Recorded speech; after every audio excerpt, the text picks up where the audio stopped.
everybody, it's Romania Black, and we are reading Tatsuki Fujimoto's 22 through 26 Before Chainsawman manga. Yes!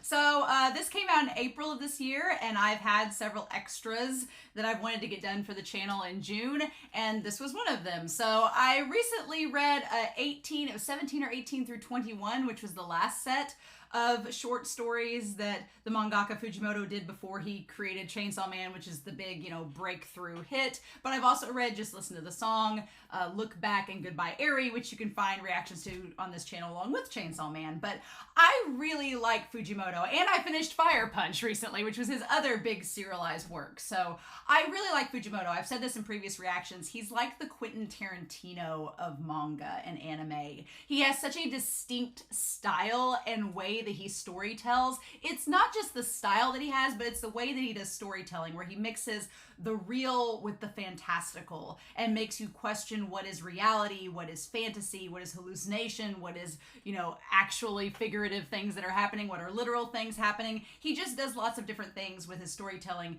that makes him very unique and distinct. Like Quentin Tarantino with filmmaking, you can tell it's a Fujimoto work, not only by the style of the illustration, but by the storytelling and the elements itself. And I'm all for it. It's something that's unique, it's fresh, I love it. I don't think anybody does it like he does.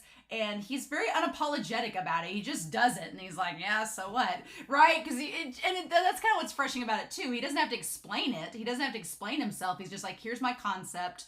You figure out what it means, but it's cohesive enough that it's not totally abstract and experimental. There is a grounding to it and a reality behind it that you can kind of, take into consideration and enjoy. So yeah, so I've wanted to read this for a while, for the last couple months, and I've been putting it on the back burner, but here it is.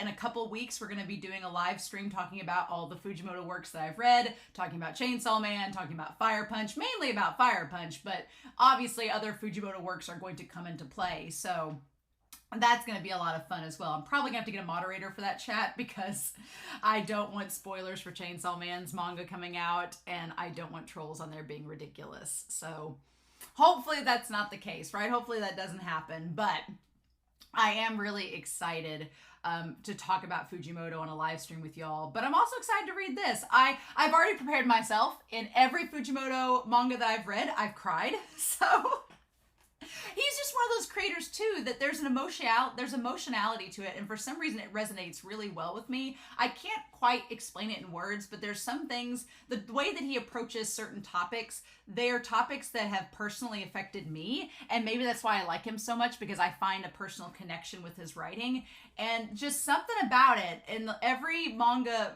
collection and anthology I've read for him, I have found myself crying because it's just resonated so deeply with me, and I can't quite explain it any other way. There's just no other way to explain it. So I don't know, y'all. I don't know. But what I do know is that I'm very excited to address this. The last anthology of Before Chainsaw Man was a boy jumping on the surface of the moon with the earth in the background. And now we have a girl on Earth that looks like a little devil. She looks like a little Makima power prototype and has the moon behind her. So it's almost like a reflection, right? A mirror of that last anthology, which wouldn't surprise me if that was intentional. So, but y'all, we're going to look through this and then talk about it, but I'm really excited. I hope you all are as well. But we're not going to waste any more time. We are going to talk about Before Chainsaw Man, Tatsuki Fujimoto 22 to 26, and we're going to do that here in 3, 2, 1, and let's go.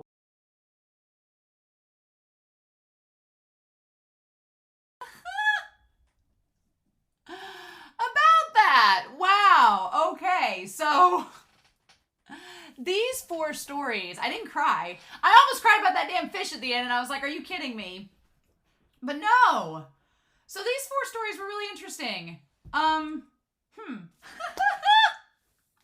These 4 stories were really interesting, and they had so much to say. I definitely feel like what Fujimoto is doing in these 4 stories is a lot more commentary about social issues than I think. The stories of his younger years were very emotion driven, and they're very pathos, and it's just like, it tugs at your emotional heartstrings, and they're all such raw emotions on the page, to the point where the fantasy mixing with reality, you question so many things, but you also have such a visceral emotional response to it. This, I didn't cry, but I felt more moved by these pieces because they are trying to make a statement. I feel like leading up to Chainsawman, him developing these characters, developing a more refined and polished sense of message and what he's trying to say, and also challenging himself, and based on what the editorials want him to do, I'm saying, no, this is how I'm going to do this, right? But man, picking a favorite out of all these is really hard. And we've talked about this in previous Fujimoto works, and we'll probably talk about it in the live stream, but it is questionable, like, how does Fujimoto see himself? Because there's a lot of topics about gender and identity, and, you know, does Fujimoto view themselves as non-binary, perhaps? And how do we view that? Because the picture of Fujimoto themselves as the author is the one of the sister in the last story. So it's very interesting. And I'm not a trans person. I have friends that are transgender, and it would be interesting to get their perspective about Fujimoto. So it'd be interesting in the comments if anyone is transgender to talk about how they view this story, because there's a lot going on, and I don't know how to feel about it. It's interesting, right? It's very interesting, because I feel like I'm not the voice to talk about that topic. So hopefully some of y'all will respond in the comments so we can bring it up in the live stream, what you all are saying about it. But let's talk about these 4 stories, man. Mermaid Rhapsody, right? I like that Fujimoto's challenge was write a normal story, and this is Fujimoto's version of a normal story. It's like, I have expected the boy to become a mermaid at some point, but the mermaids in the story are all women, seemingly. But the idea of the mom and everything, and of Toshihide, he really likes the name Toshihide. 2 of the characters are called Toshihide in this, right? The wake up girl as well as the mermaid boy. Interesting. Although the wake up as a girl syndrome story was really just published as a webcomic. I like that the boy's immediate mental picture of a mermaid is like this monster, and then they all have like schoolgirl uniforms. It's very shoujo-esque. It doesn't make any sense. But I'll be honest, I got like a very Neon Genesis vibe from this first story with the piano, thinking of Kaoru, thinking of the piano, but just the visuals, they're beautiful. Like the artwork is gorgeous, like the underwater scenes, the fish, the lighting, the shading, the concept of an underwater piano that only he can play because his mother taught him, but the younger generation of mer people don't know how to play it, so he's giving back to them.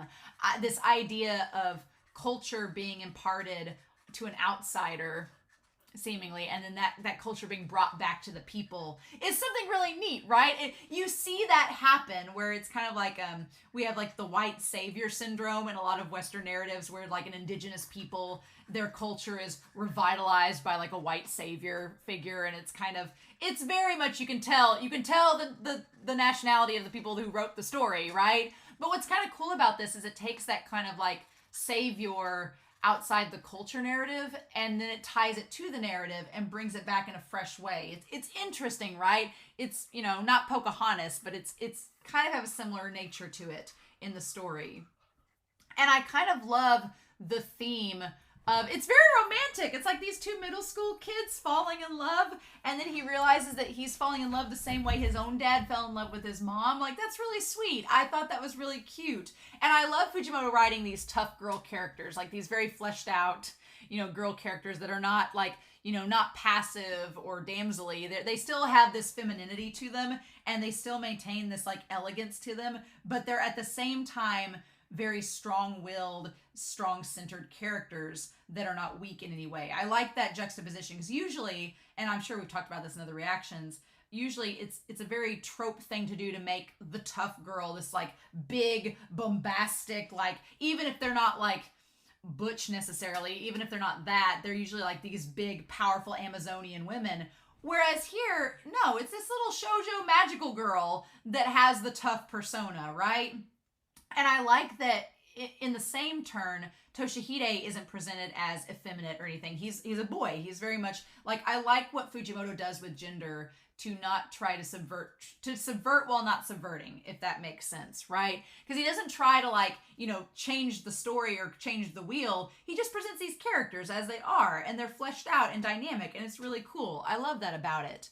I love the idea we have this very cute little story about these two characters that are starting to know one another, and they grow closer over time and teaching each other piano. And Fujimoto has a thing.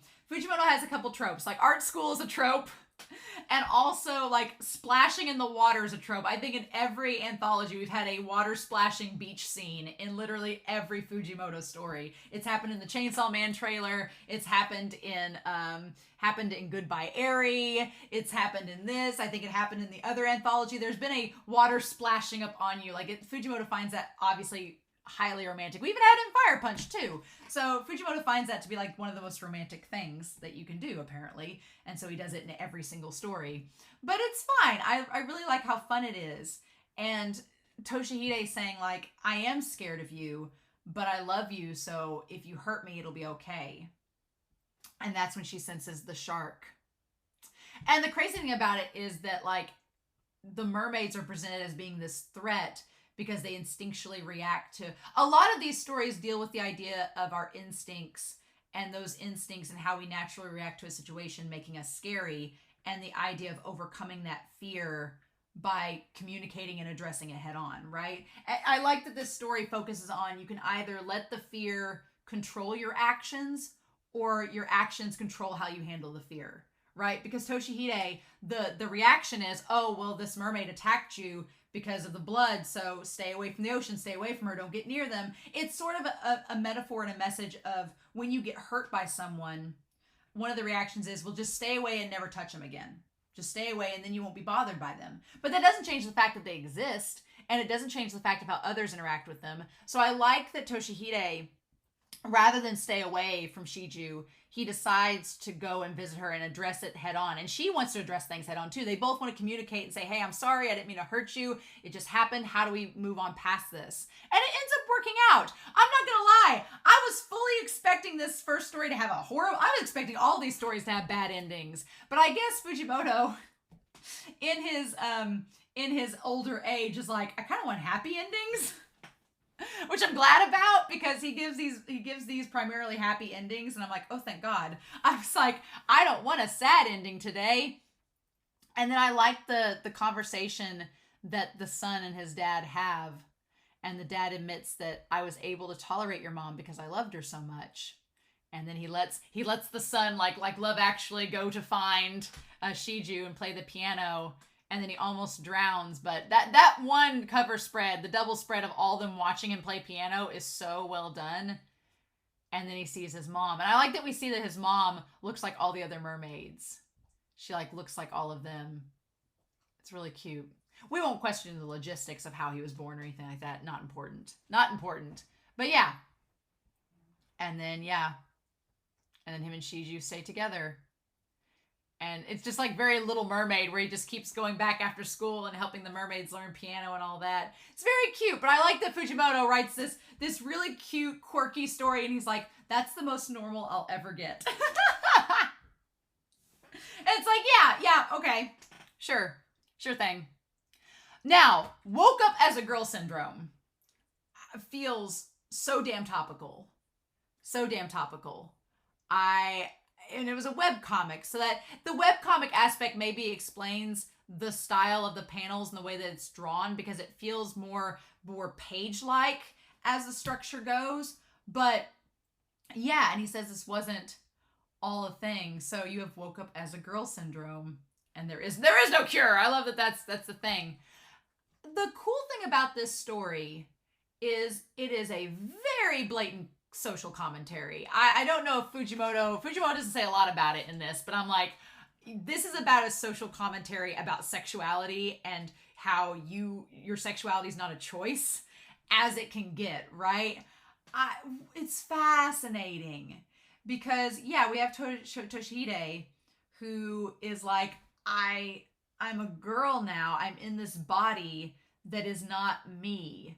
What do I do? And it starts out, the way that they frame it is that it's framed as sort of like a Freaky Friday. It's not Toshihide's And that's the point. It's not Toshide's fault that he's in a body that's not his. That's just the way things are. That's just how things are now. The thing that separates it from like a person that is transgender is that a transgender person admittedly is born in one body and comes to the realization that that's not who they are. Here, it's forced upon Toshide, where they are transformed into a woman, but they're still a man underneath, and they're like, hey, this wasn't my fault. I didn't ask for this, but now it's happened. I can't be cured of it. What do I do? Which is a very big, strong argument for those people that are transgender. They're like, yeah, I was born into this body, but that's not who I am. And so the way that Fujimoto does it is that it frames it in a way that it brings to life the actual inner struggle of someone, where it makes it a physical transformation, whereas when an actual person, it's been there always, right? And it's more of a mental realization, right? As they get older, right? But I really feel for the sister, the girlfriend, because she starts out, she's like, well, I guess you became a girl for real. You've always kind of been like this, but now you are like this. It's sort of like that realization where in reality, the physicality is always there. The physicality doesn't change. It's the mental awareness and the communication that, no, this is who I really am. Again, I'm not transgender, so I don't want to speak out of turn and speak for transgender people. So I'm very curious in the comments if anybody will speak up about it. But I find it so fascinating. And instantly, like the thing about it is that Toshihide is the same. It's like they're still a boy inside, but the way they are portrayed on the outside suddenly influences everyone. Like the teacher says, oh, we'll treat Toshihide like a girl. And Toshihide's like, but I'm not a girl. I'm a guy. You don't have to treat me like that. I'm still a guy after all this. And then the boys are awful. And they like try to like assault him and like coerce him into sex. And he's like, no, that's not it. And they ask if Toshihide is going to like change in the locker room with the girls and he's like, I don't know how to make this work, right? Like, what is this? And that's when Akira shows up. And what I love about Akira and Toshihide is that, one, Akira is totally respectful of Toshihide and, like, beats up the one boy that, like, needed to get punched in the face and tells Toshihide, like, verbal harassment's wrong. That's why I punched him. Don't force yourself to come to school if you don't want to. Know your limits. Like, you don't have to deal with this, right? I like that Akira is so cool. And what's nice about this is that for a second you think it's going to become a BL where you're like, oh, is Toshihide into guys now? And he questions that. But then when he comes to realize is, no, I wanted to be like Akira. I aspire and am inspired by Akira and aspire to be like him, but I don't have any romantic feelings towards him. He just is this embodiment of who I want to be as a man. And I still love you, the girl. He's like, that hasn't changed. But I love that. And I love that Akira is like, even though Akira has this like attraction, you know, he's just like, oh God, the blood on my nose. He's still like, no, Toshihide's a guy. He's your boyfriend. And Toshihide kind of recognizes how she feels about him. And becoming a woman has shown Toshihide how his girlfriend feels about him as a man and being able to see that. And he does say that he still loves Ri. Ri is the girl's name. I thought he was cool. And the sister gets, you know, Ri gets kind of freaked out for a brief moment thinking like, oh my God, is Toshihide like, has becoming a girl made her change her views about me? Do I need to like try to have us have sex so that I can prove that we're still, you know, compatible? But Toshihide, and then she tries to like, you know, pawn Toshihide off on her brother thinking that that's the way it's gotta be. And then Toshihide and Akira's like, no, you're being dumb. And Toshihide's like, this is my fault. And I love that Akira says, are you a man or a woman? If you're a woman, stay there and cry and I'll be with you to support you. But if you're a man, go after her and tell her. Because my sister thinks that you're not who you were. Like, if you are still the same person, go after her. And that's what they do. Yeah. And I like that this whole time, the relationship between Ri and Toshihide's been called like girly and been called like acting like a girl because of how they cry. But the thing about it is, it's kind of like the double standard is that Ri shows up, the Amazoness shows up, but she's never portrayed as manly, right? Nobody ever calls her out for being manly because she protects Toshihide. So it takes that moment for Toshihide to realize, hey, I can cry, be emotional, and may look like a woman, but I can be a man on the inside. And that's how I feel. And that's why I love you. And it's really, really sweet. I love that. Even if I turn into a girl on the outside, I'm still a boy on the inside, and I want to stay a boy. Akira's the kind of man I want to be. I don't like him romantically at all. And I like that this reads like, don't be such a crybaby. I've fallen for you all over again. He's like, after I turn into a girl, I decide to act like a man. Yep. And the thing about it is, he's like, this is the manga I put up on the web. I couldn't put the entire thing on the website for space reasons, so a lot of people only got to read part of it. That's all he writes about it, right? He doesn't say anything. I feel like Fujimoto, because here's the thing, maybe it is speaking to the transgender community, maybe it is making a statement about sexuality, maybe it's not, but Fujimoto's not going to come out and say it. Fujimoto leaves it, like, just leaves it on the surface, being like, you make what you want to out of it. and just talk amongst yourselves, right? And I can see why he would do that, because unless you have a very strong, statement to make, maybe you shouldn't. Maybe you should just leave it out there to see how people interpret it. Nayuta of the Prophecy, though. This one may be, it's hard to pick a favorite out of all these because I really like all of them for different reasons, right? I would say Sisters is my least favorite, even though it's such a good one. I'd say it's the one I resonate with the least. I have a brother, but we're very different, and I get the themes of Sisters, and I really like it. It's probably my least favorite. Nayuta may be my favorite. It may be my favorite. It's the most Fujimoto of the Fujimotos. It definitely feels like the most Chainsawman-esque of all of them, but what I got out of this, and I don't know if any of you got out of it, but what I got out of this story is that it's a sibling to someone that has a mental disability. That's what I got, or disorder. That's what I got out of it. I feel like it's an analogy to that. Because of a lot of different reasons. Like the idea that Nayuta is hard to understand. Her speech is often, it's hard to decipher. The fact that she physically looks different. The fact that people are afraid of her because they don't understand her. Like, you could make a lot of different conclusions about Nayuta's character in this. But what it reminded me of is that I have friends who have siblings that have a mental disability or disorder, like if they have autism or if they have Down syndrome or something like that, where it is a stigmatizing condition that people don't often understand.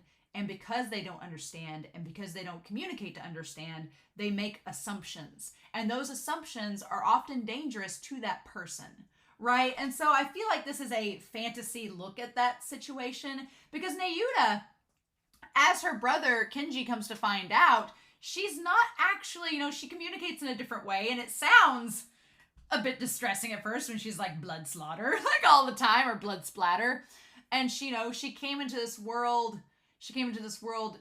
in a way that was prophesized, and so people think she doesn't have a human heart, and they exaggerate all of this out of proportion.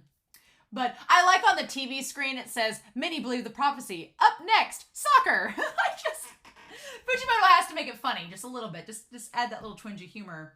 But what I love about it is that, like, all these people are up in arms. Like, they kill their dad. Like, they're up in arms about this prophecy and about judging her, when the dad and the brother are like, she's our sister. We just want to love her. Like, leave us alone. Like, she's not a bad person.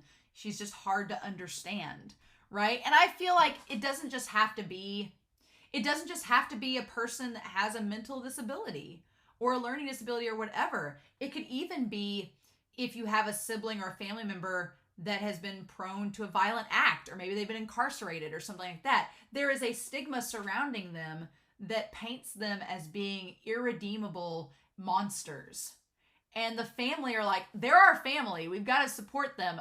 They're not monsters, So I feel like there's a lot of ways you could take this story. I approached it as by thinking of, like, I have friends who have family members that have like a mental disability or struggle with a situation or disorder. And sometimes people just don't understand, and they don't try to understand. And that's a big problem, right? Like we see Nayuta, she's reading, she's like, you know, she kills the animals and stuff, but she's reading and she doesn't seem harmful at all. And then she has the swords and stuff, you know, at her disposal, which makes you question it. But then you come to find out the whole thing she's doing is trying to feed her brother. Her brother has been not eating and giving her all the food because he worries about her. And she's trying to communicate that she's worried about him, but because he doesn't understand, she like tries to show him by killing the animals and giving them to him. And that's just her way of communicating. It's fascinating, right? It's fascinating. And so, yeah, it just, because she clearly is hearing him and understanding, but her way of communicating and processing the information is not the same as his. And that's not to say that she's dumb. It's just a different form of learning and a different form of communication. And I love that Fujimoto taps into that with this story in showing that just because we communicate differently does not mean that either one of us is smarter than the other, is more capable than the other. It just means we have to find a way to have common ground and understand each other. And then we can move forward, which is what he ends up doing, right? Because yeah, the whole thing with the whale cows. I love how this is it's clearly not Earth. It's like a different side world where animals are mixed together, like the rat birds and the catfish or whatever. And then Kenji's just like, what did you do with all the whale cows? Ridiculous. The style is very, very Chainsawman, very much. But what broke my heart in all of this is her writing, I'm sorry. And she writes it constantly through different notes. And I'm like, so sweet, right? It's so sweet. And she sees him hurt and gets worried about him. And she doesn't hurt anyone, but she definitely like scares them, right? And they determine that's the end of the world. But Kenji's like, no. And I like that he just bops her like that. At the end of the day, he just bops her, right? He just smacks her. He's like, what if you did that? Stop that. Leave it alone. It's almost like Fujimoto is saying, you know, you can just, you know, you can discipline someone like that. It's fine. They're going to get it. They're going to understand. You don't have to tread on eggshells thinking that they won't understand. No, they'll get it. He's like, she might destroy the world and have different values than me, but she's still my family, and I'm still going to do everything I can to discipline her so that she doesn't destroy the world. That's my job as her big brother. And it's like, aww. He's like, I finally understood her for the first time today. And then I love that he keeps working with her, right? He keeps working with her to understand the language, to get it. And in the process, she starts to communicate back. And I love that, do I scare you? No, you don't scare me. At one point, they do make the commentary where somebody there is like, why are we focusing on this magic and things that don't matter? Shouldn't we focus on like nuclear weapons and maybe armies that are attacking us and things of vital importance? Should we focus more on that? I feel like that's Fujimoto also saying like, maybe making a blatant comment to something in reality. I don't know. I love that he inserts that little pseudo commentary like on the side plot lines as well. It's like, what? Ridiculous. And so, yeah. And so then we have the last story, which is Sisters, which is very much, as Fujimoto says, a prototype for Look Back.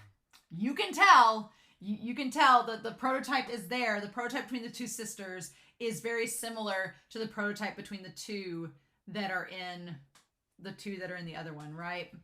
Very similar. Yeah, and the model, the naked girl painting. There's a painting of me at the entrance of the school, of me nude. Take it down. And then we talk about her and the little sister not getting along. What I love about this is that there's a lot of Fujimoto-isms that we see in Look Back. Like we see the sister being aggravated by all the people at the school, like coming up to her and talking to her, and how she's very angry about that.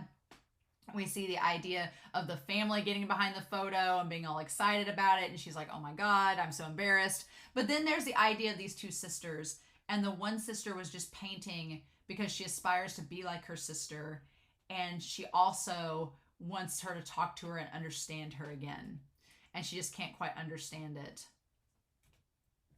And she's like, I'm going to win first place with a nude painting of you, and everyone will know the color of your nipples and all of this. And she's like, well, we haven't talked in a while, you know. Like, is this the only way that we're going to get to talk to one another? Mm-hmm. And then she's like, you're good at art, you should go to art college. And she's like, I suck, there's no point. And what I love about this is that the younger sister, like, believes in her so much. She's like, I've seen your exhibits, they're really good. But the big sister believes, she's like, well, you're younger than me and you're already better than me, so how can I keep up? So it's just like this rivalry between the two sisters. The rivalry between the two sisters. And the older sister feels inadequate because she's like, every time I start something, my sister follows me. Like, she wears my hand-me-downs. She followed me to the bath. She builds things. Like, she's like, I did get to spend time with her, and that was great. But then she surpassed me once we got into high school, and it wasn't cute anymore because then she felt inadequate as the big sister, that she couldn't be the one for her little sister to look up to anymore. Instead, she was looking at her little sister's back. It's like, And the little sister, she's like, I love you, and everything's fine. And then once the little sister gets into the same school as her, she stops talking to her. Mm-hmm. And then we get the sensei saying, your sister painted this in my class. She said it's the only piece she ever labored on. It was to paint. She painted her big sister. And then we get the shot of her practicing all of the artwork, right? Practicing the art form and the human body to try to get... And you think that she's going to paint her little sister, right? Because that's the goal. You think she's going to paint the little sister to outdo her, right? But she acknowledges, she's like, my little sister was able to paint me because she was always watching me. I've never looked at her, so that's why I couldn't paint her. But still, I have to teach her a lesson. This is how you paint someone nude, because I'm her big sister. And I love that it's a portrait of her. This is how you paint me nude. And it's just her, like, stretched out on the chair. And she's like, you didn't get my chest right. My figure isn't that shapely. I'm not going to be wistful like that. Take a good look before you paint me next time. In the end, I can't get away from her because I'm her big sister. Mm-hmm. I love it. I love it. It's great. It's wonderful. It's really good stuff, right? So yeah. Mm-hmm. All of these were so good. I was like, Fujimoto. So I loved all of these. I thought they were great. And then the story about him eating the actual dead fish at the end. Fujimoto, what are you doing? And he ate it off the ground. I was like, what are you... No. But it speaks to him a little bit. There's a part of me that wonders if this is all true, if he's making part of it up, because that seems like it's on brand with Fujimoto. But he's like, the love for that pet fish welled up within me, and I ate it. Like, you just couldn't see it buried. Interesting. And he says, I'm scared. And he says, when I'm scared, the lies just spill out. Which is very interesting, because I wonder if that bleeds into his own artwork. Whenever he's afraid of an ending, he just makes it fantastical. And are they lies? Are they not? Will we ever know? Because that way he doesn't have to answer the question. So curious. And he says, most of the time I get caught in them, but this time I didn't. The memory of lying to my girlfriend is stronger than the guilt of eating our pet fish. Interesting. I wonder if him and the girlfriend are still together, if that was like a breakup or what happened. We don't know. But man, I really enjoyed that, y'all. I had a lot of fun with that in this, and seeing all of these stories was great. I really enjoyed it. I'm going to be excited to talk about Fujimoto. I'm going to be excited to talk about him in this afterwards. I am really surprised that Shonen Jump let them put a nude painting on the front page of their story. That's rather interesting, right? It's artwork, so I guess we can get away with it, but still. So yeah. I really enjoyed reading Fujimoto's latest anthology here. I'm really excited for the live stream when we get to it. I'm very curious to know your comments down below. Hopefully any comments that y'all make that I find that will need to be brought up in the live stream, I will definitely make them and bring them up then. So should be a fun time, right? But in the meantime, I hope you all have a wonderful week. Please stay safe, take care, and yeah, I'll be back very soon with more reactions. Bye.